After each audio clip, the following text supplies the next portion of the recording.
Medfield TV.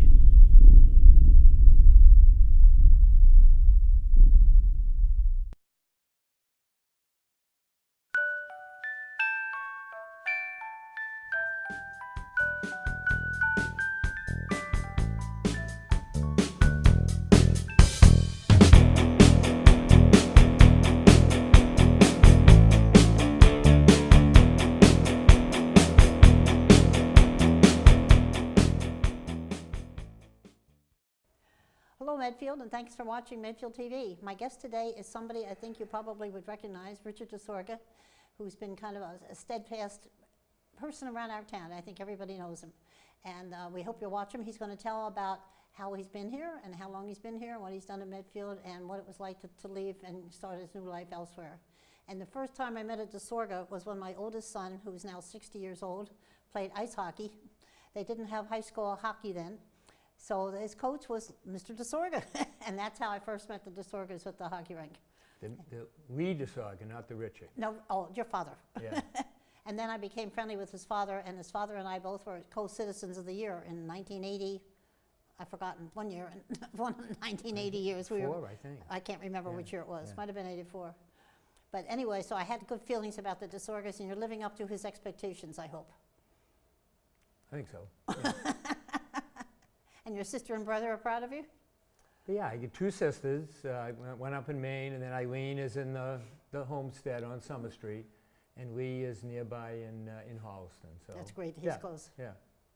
And your mother's still here? My mother's in Tilden. After my dad died, she moved, and my sister Eileen took over the house on Summer Street. She moved into Tilden Village, so she's been there 95, 105. About 15 years now. Oh, that's a long time. Yeah, yeah. She told me she likes it there. She does. I mean, it's a nice setup. You know, when she was in the house before, she was always worrying, you know, the oil burner or something else, and just the upkeep. Mm-hmm. So she's found Tilden Village really nice, and she's able to use the community center. They have cards and different activities, and they're just very good to the people there. And it's been great. She has the one bedroom and, you know, an efficiency unit, so she can get around, and it's close to town. You know, she can get to the library or wherever else, so it's a nice setup. It is great. Yeah. It is great. How did your family come to Medfield? They were from Needham, I understand. No. My folks my mother was born and brought up in Roxbury, my father in Dorchester, and they met just before the outbreak of World War II.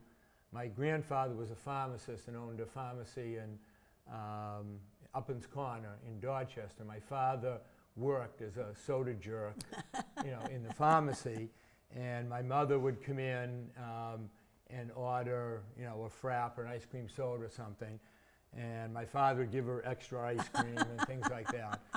So that's how they first met. And then when World War II broke out, my father went into the, right after Pearl Harbor in early in 1942, went into the Navy and then the Merchant Marine. So he was in all 4 years of World War II. And both, he was on Liberty ships in both the North Atlantic and the South Pacific. And he came home for one leave, and they got married. And then my sister Nancy, after the war, my sister Nancy and Lee were both born when they were in Dorchester, and his grandfather was a builder, and he actually built, his claim to fame was he built the house that John L. Sullivan, the great fighter, but he built a lot of the three-deckers and stuff that were in Boston. There were lots of them. And he built the houses that they were living in. And my mother's mother vacationed out in Hudson, Mass. There's a Lake Boone, that's out there. And at the time, they would go out for the summer. The only way out there was Route 27. And the old Route 27, which went by your house. It used to be North Street. People North here Street. probably don't know it. North Street used to be Route 27. North Street, then Harding Street, Sure. Hospital Road was 27. So when they went through, this was 1949, they were just building the first development in Midfield, which was Summer Street, Lower Mason Road, Pine Street, Remsen, yep. that area Yep. with the small capes and ranches. So the O'Malley's house on North Street was the model house that was there. That's what she told me, yeah. And they stopped and they looked at it. My mother really liked it. And of course, she had 2 young kids at the time. And she said, "Oh, I'd love to live out here." My father said, "I was born in Dorchester and I'll die in Dorchester." Well, they moved to Medfield. So you can see my Guess who mother won? had the upper hand with that, which was a great thing because if she hadn't and we ended up in Dorchester, my life would have been very different. It really would have been different. Yeah. Absolutely. So 3 years later, I was born here, and then 5 years after that, my sister Eileen was All born on here. Summer Street. On Summer Street, On yeah. Summer. Yeah. So we've had the house ever since. They had it built, and they liked that lot because the lot on Green Street was vacant. So kind of a corner lot, so it was the extra land. And then, you know, we've been there ever since. And after my dad died, Eileen bought the house, so it's been in our family since it was built in '49. Wow, that's lucky. Yeah, yeah. You were lucky they found the town. Oh, yeah. We Oh. were lucky to find it too. Oh, absolutely. Things like that you have no control over, you know, because decisions they made, and I'm very lucky they made that decision, that my mother won out on that over my father with his ties to Dorchester there. But Cheers for your mom. yeah, But it is funny how, I read an article in the paper a long time ago that talked about the number of people that meet their spouses in college or grad school. I thought it was exaggerated, but they said more than 50%. And Oh, sure. exactly, I met my husband there, 3 of my kids met Yeah, theirs in yeah. either college or grad school. Yeah. And so it's different, happenings happen. right. And right. lucky things like that. And if you had made the decision to go to a different school or in a different dorm What or would have something happened? else, I've often it would have been wondered. very different. Yeah, yeah. You know, because we came to Medfield, we tried to buy Anita. We were being transferred, and I was 8 months pregnant with a 5th kid at the time. And we were trying to look in Needham, and we thought we were going to go to Minnesota. Ended up coming to Boston because they offered my husband the same deal, and it wasn't quite as cold in Boston Right, as it is in right. Minnesota. But it was strictly luck, and the man that my husband was replacing knew somebody that had a house to rent. Right, We ended up buying it. right. Luck, Right. just luck. It is, and that changes your whole pathways of your life like that. It does. Yeah, But if we bought a different house, if we had a different job, you never know what would have right, happened. right. So your first job when you went to college around here, right? I was at UMass Amherst. Growing up, I actually worked in high school at Rocky Woods, Oh, and I used to work with Tom Sweeney Sr., who was the postmaster at the Harding Post yeah, Office. he was a great guy. Who was one of the funniest individuals. He was. He kept you in stitches the whole time. So we would collect the, back then Rocky Woods was one of the best recreational areas in the entire state. It's my kid's favorite memory of Medfield. is In Rocky winter, Woods. in summer, the summertime, when I worked there in the summer, they had the paddle boats, they had the canoes, that you could hike up to the observation Absolutely. tower. You could see the skyline of Boston, you could look out towards Western Mass. You could fish? You had fishing that was there, hiking. They had all the picnic tables that were there. So I worked a little bit summers there. I also, the next summer, got a job at the swim pond. It was then called the swim pond, now Hinckley Swim Pond, as a maintenance person one summer up there. And then I got a job for the rest of my high school and into summer and college at what was originally Honey Farms, Okay. and then became Duffy's Mini Mart. I remember that one. And that's across from Baxter Park, where Citizens Bank is now. So I worked there summers and then some nights as well. And he was another great, Duffy Dewar was another great He really great was. individual. He really was. in that family. So, so I worked locally here through college, and then I always wanted to be a history teacher. And Why? I think part of it, I think, was the influence of my father. My father was very much into history, and he used to memorize poems and recite poems. You're kidding. I never knew that about oh, him. Yeah.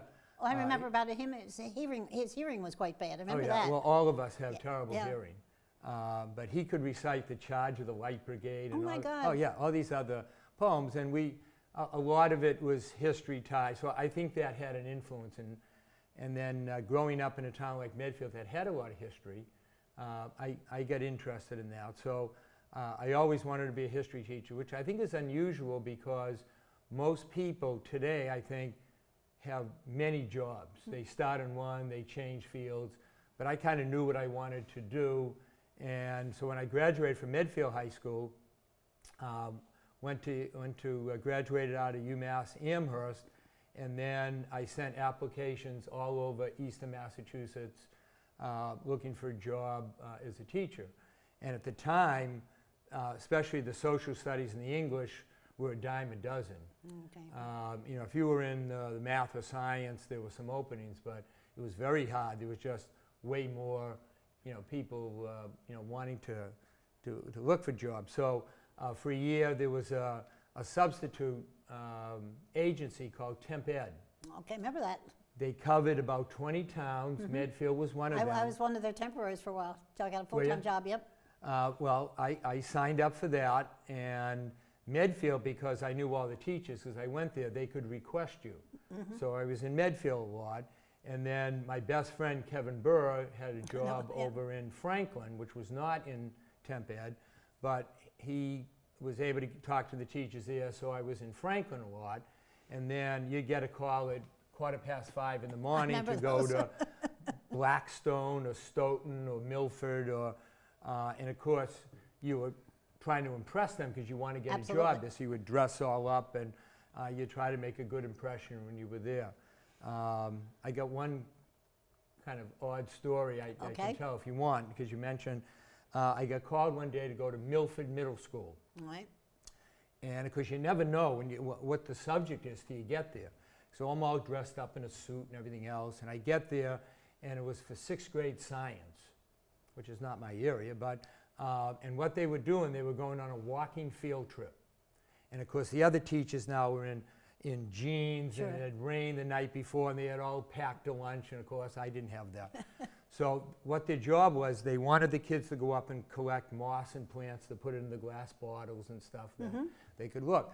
So I had my group of about 25 kids, and they went to a section of Milford a lot like our Noon Hill. It was called Bear Hill Mountain, and it was a dirt road and a very woodsy area. So there was this hill that went up. So I let my kids go up, and they're on top of the hill, and all of a sudden, this 6th grade girl comes running over the top of the hill, screaming Oh, on the God. top of her lungs, and behind her is this moron of a 6th grade boy that has a long stick and a human skull, You're kidding and me. he's chasing her down. What happened? Well, what happened, the girl was walking along, and she stepped on what she thought was a pile of leaves. It was a body that was about 90% decomposed. Oh my God, you're not kidding. No, it's a true story. And it was all covered in leaves, and she started screaming, and this boy worked the head off of this body. It had like a snorkel parka on. It was a big boulder was nearby, and there was this kind of swampy area. So she's screaming, and I'm yelling at this boy, and he's saying, "Oh, I only brought this down because you wouldn't believe, and this is the evidence." Well, to make this kind of a gruesome And story. probably no cell phones either. Oh, no, no, Yeah. no, this was back in the 70s. Yeah. So when he ran down, the teeth actually fell out. And when the police came, they needed to find the teeth because that was a way to Sure. identify. Absolutely, it's the dental records. So now you have this hysterical girl. You have hundreds of all these 6th grade kids that now want to see the headless dead Of body. course. And they're all racing towards this. One of the teachers ran back and got the police. And at the time, it was either Channel 25 or 27, I forget, it was based out of Milford. And they came, and now they were interviewing the girl, and now she calmed down. Now she was like the celebrity. She's the star of the show, sure. And we're trying to hold all these kids back, and the kids are all like hyper and everything else. And now we have to go back to the school. I don't know if you know Milford Middle School, but it was in 3 separate buildings. Yep. And so we have to march through the center of town, and the kids are all chanting, "We found dead body, we found dead body." And I'm like turning my collar up, hoping no one recognizes me. Oh, Lord. Well, we get back. I'm terrible. I can't do anything with blood, needles, or anything else. I pass out. So I'm terrible with anything like that. So we get the kids back, and it's about 2:15. The day's just about to end.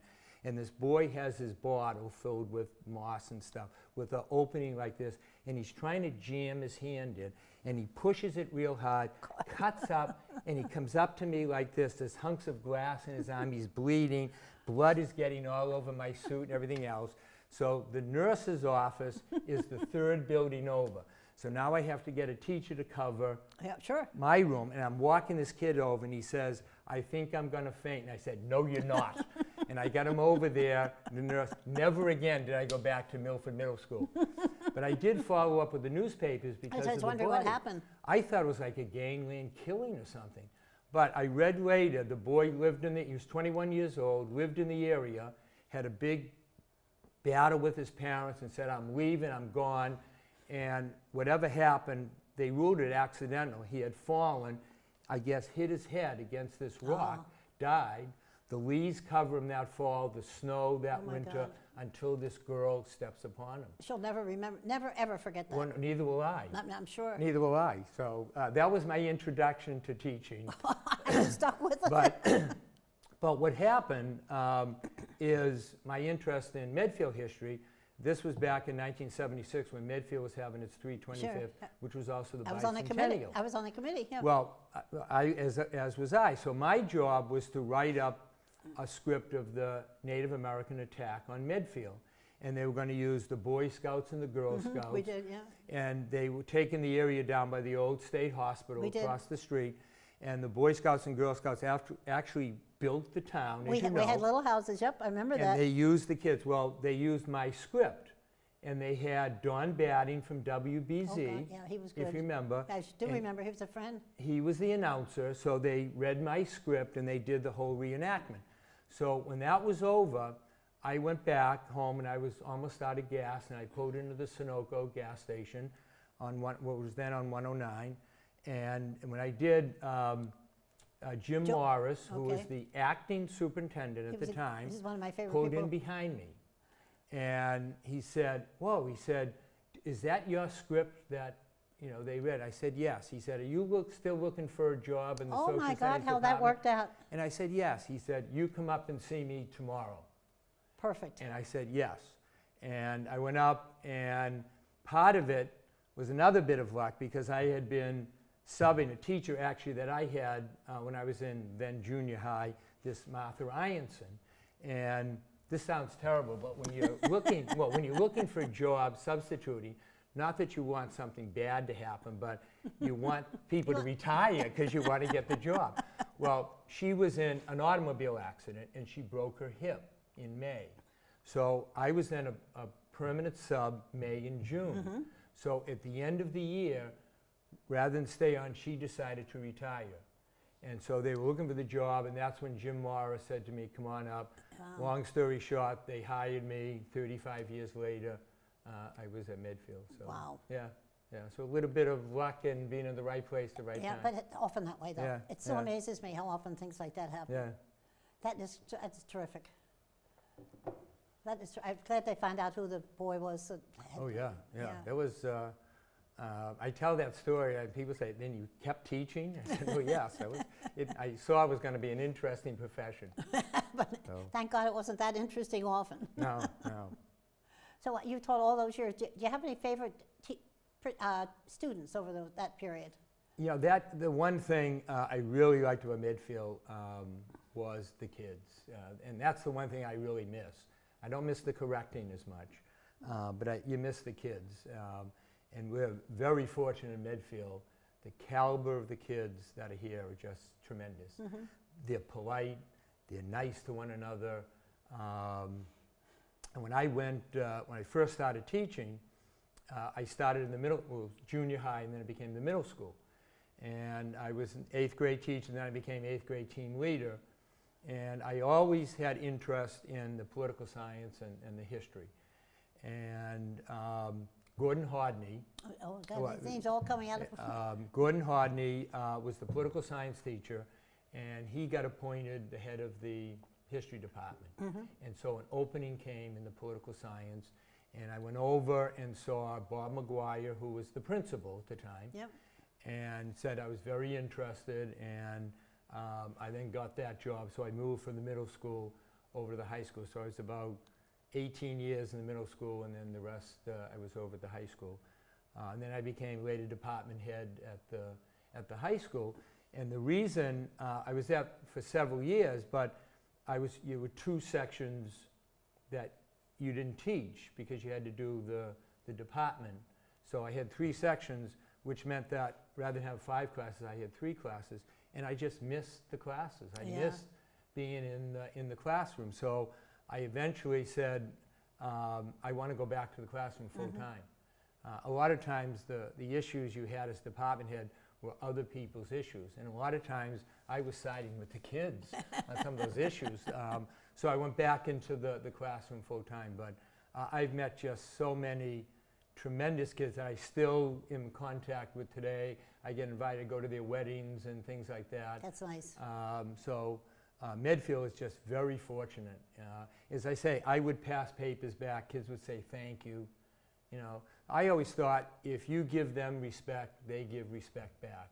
And I very few, I can probably name a couple of kids that I probably wish maybe were not in my class, but you don't need to mention far and few between. And that's the thing probably I miss the most, is just the contact with the students that were there. Just great kids in this town. Yeah. You know? Some of the teachers you mentioned were among my kids' favorite, but certainly Mr. Hodney was. Did you have any connection with Russ Devereaux? No, he was in Memorial, I know he believe, was. at the time. I mean, I knew of him, but I had some great administrators. Doug-eyed, I don't know if you remember him, Absolutely. but he's the one that really pushed the transition from the junior high Yes, he to did. the middle school, which I think was a great system of keeping track of kids. Because before, when I first started in the junior high, you were in your own room, and who that kid had for science and math, you'd have to go out of your way to find out. Sure. And if he was having problems or issues in your class, he probably was having similar things in the other classes. Yeah. And now with the middle school concept, and Nat Vaughn has done a tremendous job here. That's what I now hear. in the Blake Middle School. You work together in a team, all the teachers are there, you can call the student in, the parents in, you talk to the parents, so you're working as a whole group to give this kid the best education possible, rather than you're isolated in the classroom. So Doug Ide was the one that pushed that, so I really liked him. Bob White, I had a great relationship with him. Bob McGuire, I really, He's a nice man. I really had a lot of respect for Bob McGuire. And Andrew Keogh, I really liked. And I know some of the administrators and teachers didn't, but he was kid-centered. You're right. And I just was on board with him. I really liked him as well. So I had a lot of positive administrators to let me run. And that could be dangerous sometimes when I would run with some of the ideas. But they're the ones that encouraged when I did like the bike trip, the canoe trip. When I first proposed the canoe trip, they said, "What are you, out of your mind? No one in their right mind is going to have 8th graders, you know, on canoes." And Tom Reese at the time was the superintendent. Yep. So they said, "Well, you got to get this by the superintendent." So I went home and I thought, well, the first thing I need to do is think of all the negatives and then come up with an answer to that. Sure. So I did my homework ahead of time, and Tom Reese was tremendous. I have great respect for Tom Reese as superintendent. And so I went and met with him and proposed it. And you could see the look in his eye like this. He said, "Well, wait a minute. What if they can't swim?" I said, "Well, we're going to test every kid over the Westwood pool by Red Cross lifeguards." And I was able to contact my experience at the swim pond. So we'll make sure every kid that gets in a canoe can swim. So then he said, "Well, okay, what if they don't know how to paddle and use a canoe?" So Joe Faroba, another one of my favorite teachers that taught phys ed, I got with him ahead of time, and he agreed to do a unit on canoe rowing. We brought canoes into the gym, and had all the kids go in and do all. So I said that. So he said, "Okay." That's fun. So he said, "Okay, what if you get way out in the middle of the Charles and something happens?" Well, I met with Chief Hurley, Police Chief Hurley, ahead of time, and he agreed to send police officers with me, particularly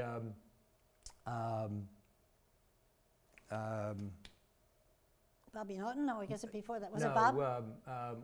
With the, I can't think of his name. He does the civil defense, works up at the hospital. He's still in the force now. Oh, you're testing me? I am, I'm testing you. And I'm failing. Oh, jeepers. I'll think of his name 1 second. I can't believe I can't remember his name. But he agreed to go along, and he had a radio and everything else. So if there was, first of all, the Charles River is no more than about 5 feet deep there anyhow. So we had that covered. So everything that he said, well, how would you, I had an answer for. So finally he said, go, do it. So we did, and we did the canoe trips, which were tied into the local history unit that I had started on Medfield's history. And when we would do the unit on the King Philip War, which Medfield gets attacked in the King Philip War, the bike trip covered that, and then a lot of what happened in the war was along the Charles River. And because it was the middle school concept, we were able to tie all the other subjects in. So we started the wastewater treatment plant, and they did all kinds of water testing before the plant, after the plant. They had a tour of the plant. They wrote in their journals for the English. Sue Horgan was the art teacher. The kids had to draw different things that were, you know, along the Charles. So we were able to tie the whole package plan in there. So it was fun. I mean, I had a fun time. And the kids had teaching. fun too. And they did. Things like that are the things I think they remember, and they learn from, you know, those type of experience. Because we used to canoe a lot as a family, and we had 2 canoes, and we go on up the Charles River up toward Dover, and there was one place where the cliffs on both sides, and a man in the canoe next to us said, look up there, kids. So the kids looked, and he said, that's where the Indians used to wait for the settlers to come by on their way into Boston with their market projects. And so for a long time after, my kids would go past there. They kept thinking there are Indians up there ready to jump down in the canoe. Ray Burton was the Ray, officer. okay. Ray Burton, And Ray who Burton's still I here, really get along well with Ray. And he came along on all those trips. And a couple of times we ended up in South End Pond in Millis. And there was one year that this gale came up at the end of it. And the kids, I mean, you were going against the wind coming up. And he was towing the kids, and so he was great. And Sally Woods was the EMT. Yeah, she was with me. So they had all medical things and everything else there. So, so I just had fun teaching as well. I just enjoyed it.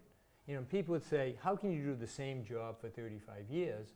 But I would say it really was a different job every year. Absolutely. All new kids, and I was one, I would not necessarily use the same material all the time, depending upon the class and the kids you were with.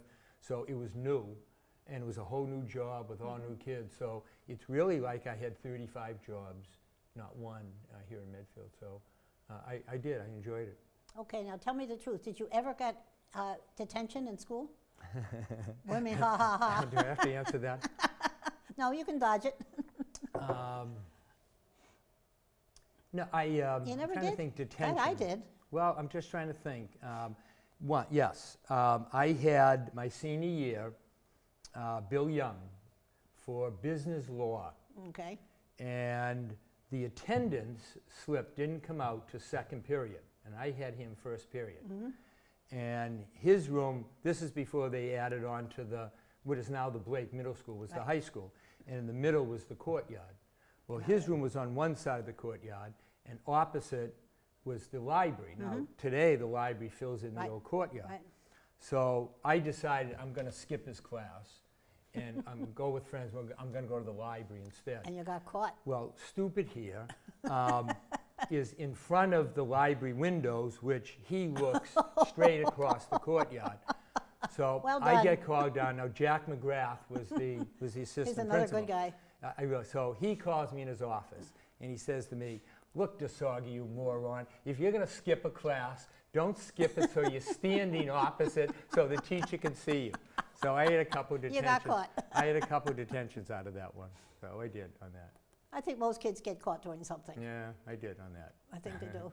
I know my oldest son was a bit of a interesting person in high school, and his younger brother came in 2 years later, and Mr. McGrath watched him like a hawk. And finally he asked my son if he would like to sit down and have lunch with him sometime. So my son got several of his friends, and they ate every day after that. Mr. McGrath loved it. They would tell him what was happening at the school. They would talk about what they liked, what they didn't like, and Jack McGrath said after it was the best thing he ever thought of doing. Yeah. He got direct feedback from kids. Jack McGrath, when he started, he was, I believe, social studies early, but he was also the assistant football coach. Yeah, I remember that. Then he became the football coach, and that was the time Medfield went almost 5 years without winning a game. And he said it was so bad at the end, he said, I couldn't even have my wife. He said, come to the game. And I think it was 1961. He left. Ed Keyes came in changed the whole thing. as the new coach, but Medfield won their first game after like 38 losses. And when they won that game, this huge spontaneous parade came, and they blew the fire. I think the score was 14-12.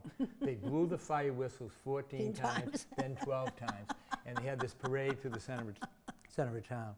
But I had this great English teacher, Peter Mulcahy was his name, and this was in January, and we're working on something, and he says, DeSorgher, come up here. So I go up to the desk, and he hands me a jar of Noxzema. And I said, Mr. Mulcahy, what is this for? He said, it's for your sunburn. He said, you can put it on, it will help the pain. And I said, what are you talking about? I don't have a sunburn. It's January. He said, yeah, you can put it on your sunburn. It will make you feel much better. I said, I don't know what you're talking about. I don't have a sunburn. He said, I was a goalie in hockey. He said, I went to your hockey game last night. That red light was on so much that you must be burnt all across the shoulders, and you need the Noxzema. He was funny, but he used to sketch caricatures, and I still have it because I really like him. And it shows me as a goalie with holes through me with like 100 pucks in the net. He left teaching, and he got the contract of all the National Hockey League to do the caricatures. Oh, did he really? Of all the National Hockey League teams. And then I would see him every now and then. He would go in the malls on Christmas time, and he would sketch, the caricatures of different people and things like that. Wow. Yeah. So. Oh, that's fun. It was. It was. Your dad was a good coach. I remember him. Well, he started. He was into hockey, and he started the idea when I was in 7th grade. My brother Lee was a senior, so he started the high school, and then he started a junior high team that we were on, and then all kinds of great people came in.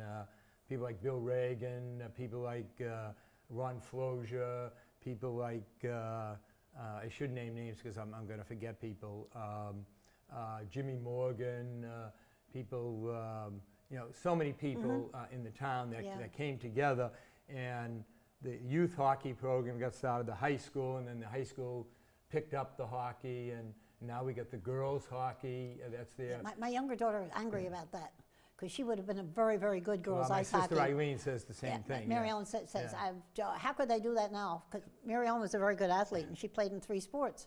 But she said she would have loved to have been able to play ice hockey. And her brothers played, but she wanted to play herself. The hockey, both the girls and the boys have done so well. They have state championships.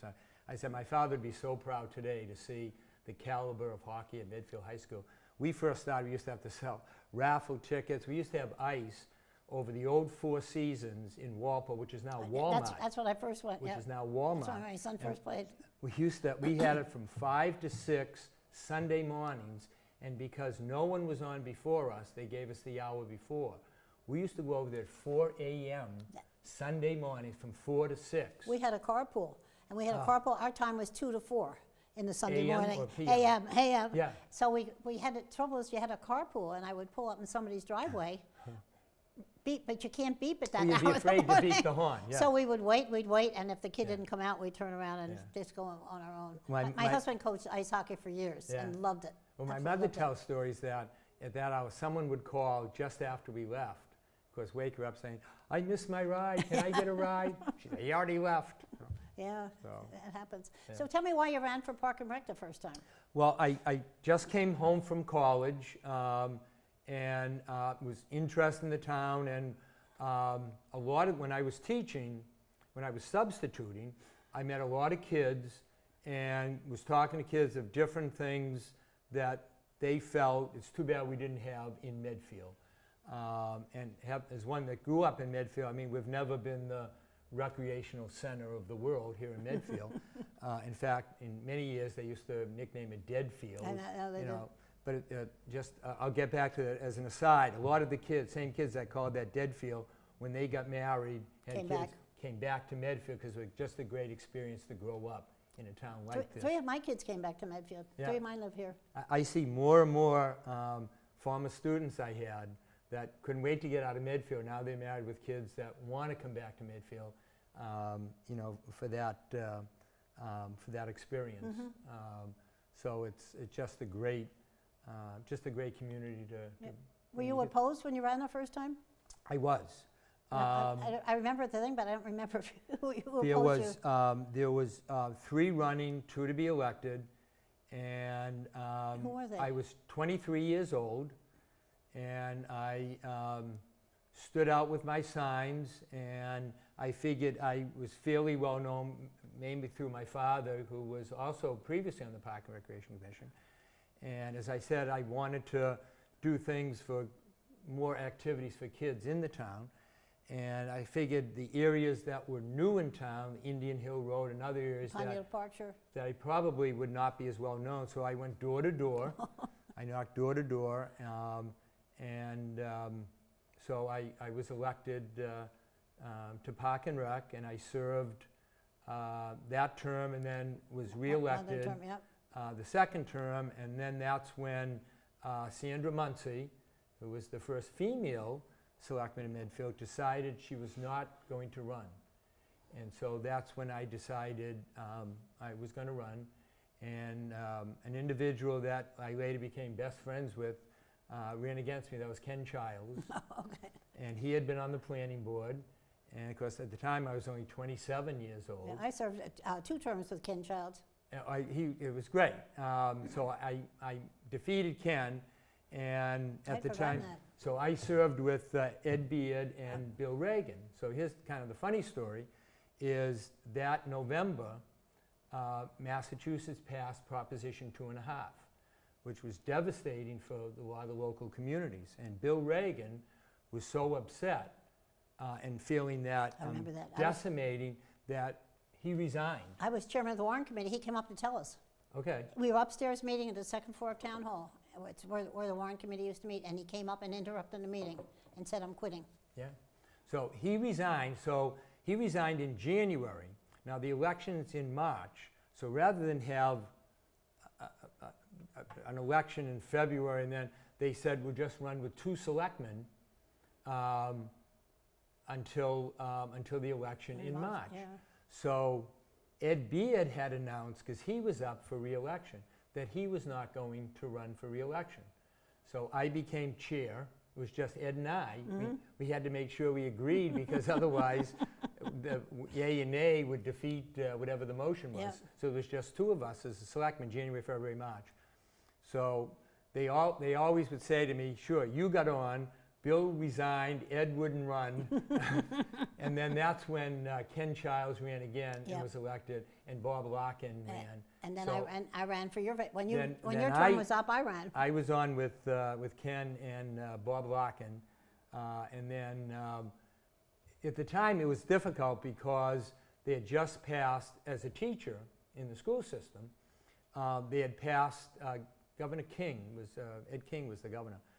They had passed legislation that said anyone that is a public employee, like a teacher, and a selectman, they could only take one of the 2 salaries, which was kind of silly, because I think we got $500 for selectmen. $250 when I started, I think. Well, you must have been at least what I got, because you were after me. But so either I took my teacher's salary or the $500. So I said Medfield had a great bargain because they got me for free. But it was hard. Then I had, my son Matt was born, Michael was on the way, and at the time, which is different today, because now as a teacher you have to have your master's degree within 5 years. So when I first started teaching, as I mentioned before, there were so many social studies positions, and the enrollment here at Medfield began to go down in the 80s, and they later began to close Memorial and Dale and other schools. So I was always afraid, because I was low man on the totem pole, that I'd be out of a job. Sure. So for the first 5 or 6 years, I didn't go back and get my master's because I figured I'm going to be in another field. So after about 6 years, there was a couple of resignations, so I was no longer the low man on the totem pole. So I was going back to get my master's, which I got out of UMass Boston in American Civilization. So I was going nights to UMass Boston and summers, and it just got too much. Being a selectman, having 2 kids, and now going after my master's. So I didn't rerun, and as you know, you ran, I ran. got elected, and 35 or 30 years, how many years? 30 years. 30 years, then you stepped down, and I got my own seat back. So my joke was when with Mark and Pete, when I stepped down, I said, I'm going to be back in another 30 years. I said, I'll probably be in the Thomas Upham house. I'll get the Thomas Upham vote. But I said, I'll continue my cycle. So. No, it was fun serving, though. Oh, I enjoyed it. I did really too. did. And the thing with local government, I felt, which unfortunately today with the cynicism you see on the national and state level, you really can accomplish something on the local level. And I've learned that the wheels of government may work slow, but they do work. And if you are persistent and stay after it, and sometimes it's the little things that you do that are important to people that show government, whether it's making sure the street is plowed, or making sure something is fixed, potholes are fixed, or people are paying taxes and they want to be able to see they can get an end result out of that. So I really felt I had a couple of different things and ideas. My first term I ran was the whole thing with the telephone. Remember the horrible telephone service we had in Medfield? Yep. And then the New England Telephone said, well, Medfield is not even on the radar to be replaced. And we had that committee, we called it RAT. Right? Restore Telephone Service. Now I forget what it stood for. But we were able to get Medfield moved to first on the list, and we had new telephone service put in. So, and you know well, because you served for 30 years, that you can actually get things done on a local level. And that, to me, is what made it enjoyable. I thought one of the best things about serving on a local town boards, and I'm still on several as we speak, but the fact that people come up and tell you. Somebody will stop me at the supermarket, they'll stop me at church. You if see I 'em all over walking town. the dog, they'll stop and say, hey, what about this or what about that? Yeah. And I like that a lot. Yeah. My favorite one that complained about me all the time was Freddie Rogers in his wheelchair. Yeah. And he would call me at the Yeah, I'd call me at my I got many office. calls from Freddie. Wednesday morning, I'd get a call at the office. Selectman Thompson? I'd say yes, and he said, this is Dispatcher Rogers, about that vote you made last night. Yeah. But he always came right to you. He never talked Yeah. behind your back. Yeah. And each time I ran, Freddie wanted one of my bumper stickers on his wheelchair. Oh, that's cute. So, and he, but he was not afraid to say what he thought. Well, no, you appreciate those people much more. 'cause Absolutely. You're not going to always agree with everybody, but if you can explain and be rational, here's where I'm coming from, the average person will say, okay, I don't agree with you, but I can at least understand that point. So I did. I, as a teacher and as a selectman in Park and Rec, and then Historical Commission, the other things that I was on, I felt you could make a difference on the local level with that. I hope we have. Yeah, I think so. And you're going to miss this town? Oh, I do. I mean, my whole life is tied into it. I was born and brought up here, and I'm going from a place that I think I knew a lot to a place that up until a couple of weeks ago I was still using a GPS to find. So I'm gone from one extreme to the other. But we're empty nesters now. I've retired. When I've been out of school now 6 years. So when I left Medfield High School and retired for the first time, I got a part-time job at the Kennedy Library in the education department. And so I was there up until a year ago, which I really liked because I was dealing again with high school kids, and I would have them for an hour and a half in the classroom, and I would either do civil rights, AP history, Cold War, or presidential budgets. So I would have the kids for an hour and a half in the classroom, and then an hour and a half touring through the museum, which is so beautiful in there. And if you haven't been in there lately, they changed the exhibits. I mean, it's just a great place to work. But it was very sporadic when I was in there. They only had one person on the secondary level, this Nina Titch, that is a great person. So I would be in there maybe 1 or 2 days a week when there was extra schools coming in. So then I saw online there was a job at with the Supreme Judicial Court, the Massachusetts Supreme Judicial Court in the John Adams. And it was almost like I felt like I had written the application, the job specs that was there. And that was being the Director of Education and Public Programming, which I give the Supreme Judicial Court a lot of credit. It's a new position. And they said, our job as justices is not just interpreting the law, but it's education. And so they created this position, and my job was to bring, middle school, high school, general public in, tour them through the courtroom, Sure. Let them know about the appeals court, the whole SJC process, how justice works, that whole process, get them into the courtrooms, get them so they could meet with one of the justices with a question and answer, or if they had time to actually sit in on one of the cases. So I really enjoyed that very much. And the public programming was to set up exhibits. And when I left, we had just brought in from the National Holocaust Museum in Washington, D.C., a 14-panel exhibit on the Holocaust with a focus on justice and the Holocaust.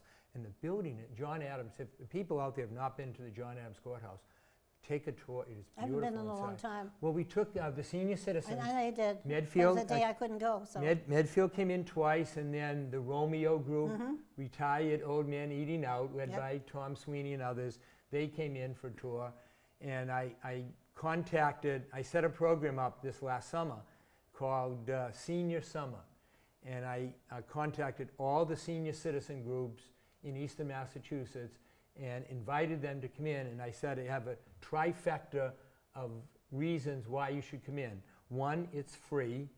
2, it's air conditioned. And 3, I can give you free parking right out front. So we had a lot of senior citizen groups come in. That's great. And it was fun touring them through. So when Julie and I, every year, which is funny, over Valentine's Day, we would go down the Cape, which is kind of ironic because it always snowed and stuff. We were down there.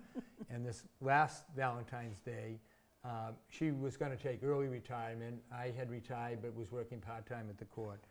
And she said, what if we retired here? And I really hadn't thought all that much about it. And the more I thought, just to be able to retire. And there was a story, a quick one, I'm probably running you out of time here, but remember Charlie Laverty? Yes. He taught Latin and business, and he also used to play the organ at the old St. Edward's. Yes, he did, the old church. And I still miss that. He stayed and stayed and stayed. And he was the old school that he always wore a suit every day. And he had some issues with the administration. I don't know what it was, but I don't think they treated him very well. But he was back and forth between the two buildings, and he didn't retire. He stayed and stayed. And finally, he decided he was going to retire in June of that year. And he went home Memorial Day to mow his lawn, dropped dead of a heart attack. And I always said, that's not going to happen. I want to be able, while I'm still healthy, and knock on wood, and I thank God, I think health is one of the most important things, you know, that you still have the health. So we looked actually up in Eastham in the National Seashore area, and we lost on bidding wars on 2 houses. And when I had been to the Cape before, usually it was that part of the Cape we had gone to. And I didn't know much about the Mashpee, Falmouth area, the Buzzards Bay part of the Cape. And the realtor said, you know, it's still a little more rural, the price is a little less. And we saw this house, it's on this Santuit Pond. They got the ocean there. And we decided to retire down there. That was it. and right now, we've been there almost 4 weeks, and I feel like I'm on vacation. It's like, am I gonna have to go home soon? You know, there's 3 beaches, 2 freshwater in the ocean. We got the kayaks. We just joined a kayak club. In fact, this morning, they go every Tuesday morning. I always think of Bobby Norton with the kayaks. Oh, I know, that was His so birthday. awful. Well, that's always That's in the something back of my mind. I know, I'll never forget it. It's always in the back of my mind, but we do the kayak on Tuesday, and for 27 years, I was a lector at St. Edward's. So this new church is called Christ the King, so I just signed up as a lector there. And Julie with her church just signed, she sang in the first parish here, so she just joined in the choir down there. So I just, Mashpee has their town meetings in the fall, which is unusual. So I just met with the Mike Sullivan of the Mashpee down there and said I'm going to sit in on the selectmen's meetings just to get myself up to speed. Sure. So when I go to town meeting, I at least know what's going on. Yep. So, but it's very different. But Hometown Weekly asked if I would continue to write for the paper, and I said, well, it would be hard because I want to give a shout out to the Medfield Historical Society. They let me get into all the files and use the photos and everything else for the research I do on the story. So I said, well, I'll do it twice a month, every other week. That way it'll give me a chance to come up, do some research when I'm visiting my mother and get the photos. So I'll continue every other week to do the articles. And Colleen Sullivan, who's now on the library board, they're having their 100th anniversary. I know, I've already been interviewed for that. I was a long time oh, you were for trustee. many years. Oh, absolutely, Trustee, sure. But they're going to do a big program in October. So she'd asked me if would I come back and do a thing on the history of the library. So I said I would do that. So I'm away, but I'm here. I'm here at least one day a week. And I just came up, Eileen Shacker, and if you knew her, another tremendous person. I was at, unfortunately, her funeral. So I'm up here a lot. I'm up here still a lot. But you do miss it, but it's a new chapter. And it's time, So, it's a time to close one door and open another, I guess. But you know who one of my neighbors is Ellis Allen. You're kidding me. Treewood. Well, tell him I said hi. I will. And he said, he's right on the water in the ocean. And he said, oh, because there's a lot of inlets. And he said, you know, put your kayaks in here, we'll show you. So when I first in the house, I looked in the backyard, and I thought it's a nice wooded area. It's a very, very private area. And I thought it was all full of poison ivy. And I said, oh no. So Ellis came up and he looked and he said, that's not poison ivy. He said, believe me, if anyone knows poison ivy, it's me. I've had it, and that's not poison ivy. I said, you've just made my day. That was great. Ellis's wife Phyllis taught ice skating at Rocky Woods. Oh, and my kids took lessons from her. Yeah. But they were quite a pair. Oh, they were great. He was a gem. I couldn't believe when he left. Yeah. But now you're back with him. And now we've lost Tracy Mitchell as well. I He's know. gone to Plymouth. Yeah. You know, he was another good man. Oh, yeah. Still is. I shouldn't use the past tense. He is a good man. He is, yeah. He is. is. Well, every time we'd see him and say, how you feeling? I say, stop saying that. You know, get away from me. I feel fine.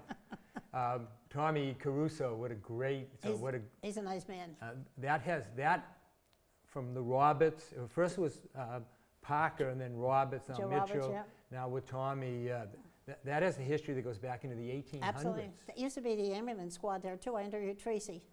They used to store. You used to have the ambulances there. So Tracy said, "Get this: you dial to get an ambulance, and the ambulance would come from the funeral parlor, and sometimes it would take you right back there." And he made a joke out of it. He had he did the cemetery commission. I know he did. Real quick, we had you remember Joe Roberts? Sure, took him to the hospital. Well, what used to be Ned's Cafe, where Remember that too? Noon Hill Grill Sure. is. And there used to be big picture windows in front. Well, there was an out-of-town couple that was sitting in the picture window eating lunch, and Joe Roberts pulled up in the hearse.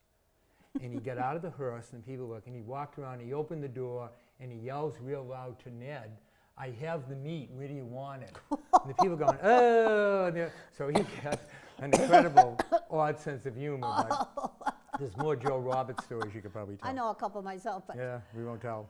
But listen, thank you so much, you're Richard, welcome. for sharing with us. And if you get any decided things that you forgot to mention, we can bring you back? Don't say that. You'll be tied over too long.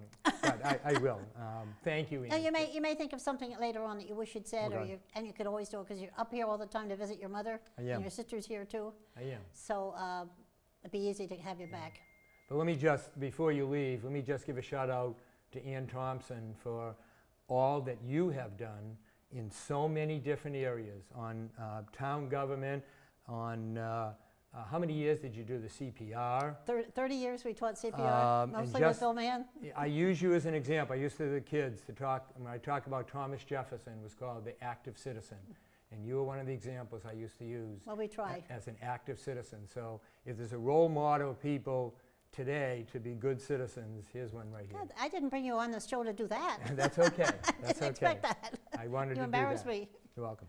Okay, well, thank you, Richard. You're welcome. Appreciate it. You're still a good friend, and I hope you'll stay We in will. touch. We will. Okay, thanks Thanks, again. Ann. Yep. Bye-bye. Your hands are cold. Oh, the water. Oh, you had some good stories.